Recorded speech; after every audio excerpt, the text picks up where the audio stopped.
Yan na guys, ang mga pagkain ng mga bata. Meron tayong malunggay, dextrose powder, ayan. At meron tayong atay. Wow. Pero ang ulam namin ay paksiw. Siyempre, sira ang masarap ang ulam. Ayan namin, cute-cute namin na alaga. Ayan, lagyan na natin ng malunggay. Ayan, malunggay powder. Yan ang kanilang vitamins. Vitamins. Tapos, dextrose powder. Ayan.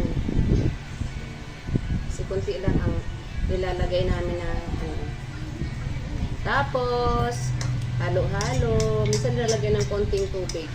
Pero minsan ayaw nila ng may water.